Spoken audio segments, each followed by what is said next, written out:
Assalamualaikum warahmatullahi wabarakatuh. Perkenalkan, nama saya Nusuci dari program studi akuntansi S1 kelas C.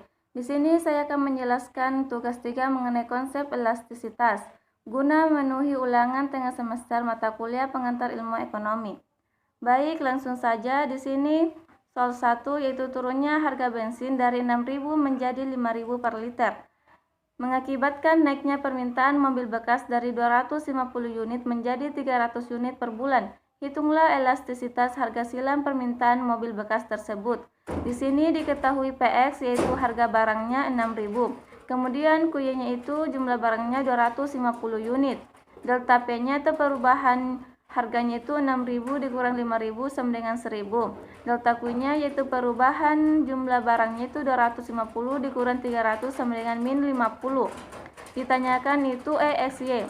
Di sini saya menggunakan metode elastisitas permintaan silang titik, yaitu mencari EXY pada tingkat harga barang X sebesar 6.000 dan pada tingkat harga barang X sebesar 5.000. Pada tingkat harga barang X sebesar 6.000 itu EXY-nya di sini sama dengan delta QY dibagi delta PX dikali PX dibagi QY. Delta QY itu sama dengan min 50, kita bagi dengan delta PX yaitu 1.000. Kemudian dikali PX itu 6.000 dan QY-nya itu 250.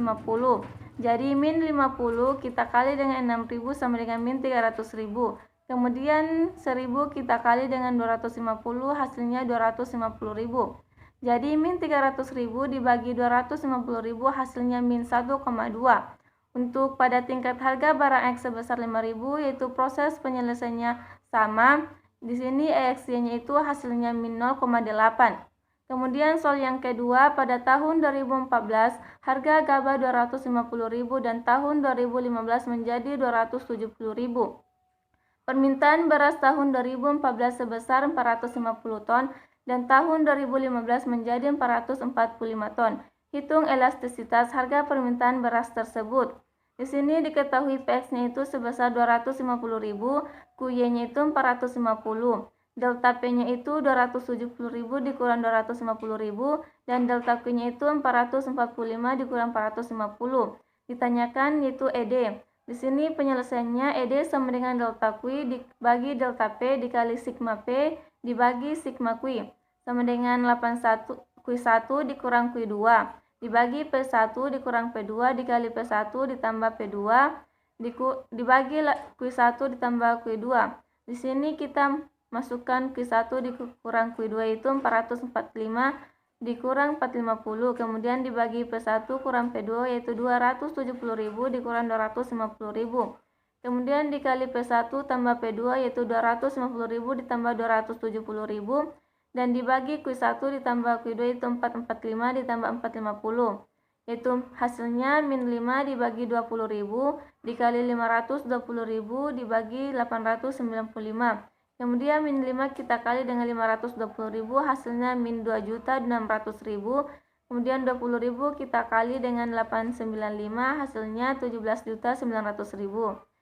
Selanjutnya min 2.600.000 kita bagi 17.900.000 hasilnya itu 0,1.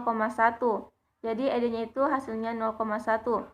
Selanjutnya soal ketiga yaitu di sini tertera tabel, kemudian mencari elastisitas permintaan dari masing-masing komoditi yaitu S, Y, dan Z, serta menentukan bagaimana sifat permintaan dari ketiga komoditi tersebut.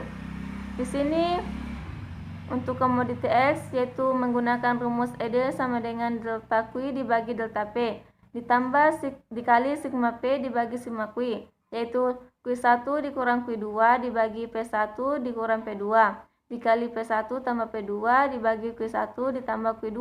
Di sini Q1 dikurang Q2-nya itu 50 dikurang 40. Kemudian dibagi P1 dikurang P2 itu 20 dikurang 30. Kemudian dikali P1 tambah P2 itu yaitu 30 ditambah 20 dan dibagi Q1 ditambah Q2 itu 40 ditambah 50. Hasilnya itu 10 dibagi min 10 dikali 50 dibagi 90. Jadi 10 kita kali dengan 50 hasilnya 500 dan min 10 kita kali dengan 90 hasilnya min 100. Selanjutnya 500 kita bagi dengan min 900 hasilnya 0,5. Nah, untuk sifat permintaan dari komoditi X adalah inelastis karena nilai ED-nya itu lebih kecil dari 1. Untuk komoditi X yang kedua itu proses penyelesaiannya sama, di sini ED-nya itu 0,4. Sifat permintaan dari komoditi X ini adalah inelastis karena ED-nya itu 0,4 yaitu lebih kecil dari 1. Untuk komoditi Y itu proses penyelesaian juga sama, di sini hasilnya ED-nya itu 1,25. Untuk sifatnya yaitu elastis karena nilai ED-nya itu lebih besar dari 1 yaitu sebesar 1,25. Untuk komoditi Z juga penyelesaiannya itu sama, di sini ED-nya itu hasilnya 0,4. Untuk sifatnya yaitu inelastis karena nilai ED-nya itu lebih kecil dari 1 yaitu sebesar 0,4. Kemudian soal keempat, di sini pada harga Rp75 bawang X yang dibeli sebanyak 100 kg. Diketahui price elasticity of demand adalah unitary. Maka pada harga yang dinaikkan menjadi Rp80. Tentukan jumlah barang X yang dibeli. Di sini diketahui P-nya itu Rp75. Sedangkan Q-nya itu 100 kg. Untuk delta P-nya itu Rp80 dan ED-nya itu sama dengan 1 karena di sini dikatakan price elasticity of demand adalah unitary yaitu 1. Ditanyakan itu delta Q-nya yaitu jumlah barang X-nya. Jadi di sini penyelesaiannya itu kita bisa lihat di sini hasil ED-nya itu di sini hasil X-nya itu jumlah barang X-nya itu sebesar 106,6. Untuk soal kelima yaitu pada harga Rp7, barang Y yang dibeli sebanyak 14 kg. Diketahui price elasticity of demand adalah 0,4. Maka pada harga yang diturunkan menjadi Rp5, berapa jumlah barang Y yang dibeli?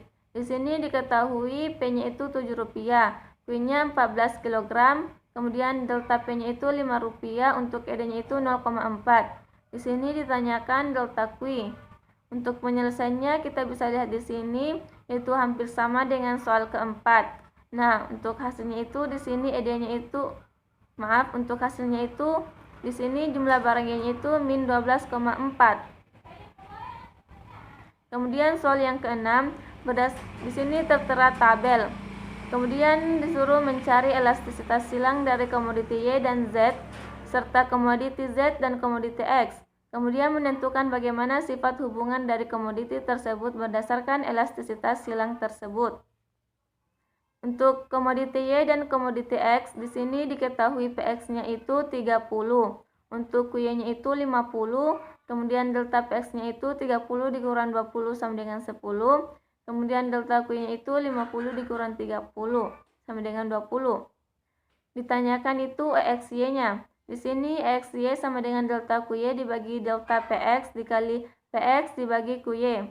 Untuk delta QY-nya itu 50 dikurang 30, kemudian dibagi delta PX-nya itu sebesar 30 kurang 20. Kemudian dikali 30 kemudian dikali PX yaitu 30 tambah 20 dibagi QY-nya yaitu 50 tambah 30. Nah, hasilnya itu 20 dibagi 10 dikali 50 bagi 80. Nah, kemudian 20 kita kali 50 hasilnya 1000 dan 10 kita kali dengan 80 hasilnya 800. Selanjutnya 1000 kita bagi dengan 800 hasilnya 1,25. Untuk sifat hubungan komoditi Y dan komoditi X ini yaitu substitusi. Karena nilai EXY-nya itu lebih besar dari 0 yaitu sebesar 1,25. Artinya barang yang satu itu merupakan substitusi atau pengganti barang lainnya. Untuk komoditi Z dan komoditi X, di sini kita bisa lihat proses penyelesaiannya itu sama dengan komoditi Y dan komoditi X. Di sini EXY-nya hasilnya itu sama dengan 1. Nah, untuk sifat hubungan komoditi Z dan komoditi X itu juga substitusi karena nilainya itu lebih besar dari 0 yaitu EXY-nya itu sama dengan 1. Nah, artinya barang yang satu itu merupakan substitusi atau pengganti barang lainnya. Demikian dari saya, jika ada kekurangan mohon maaf. Wassalamualaikum warahmatullahi wabarakatuh.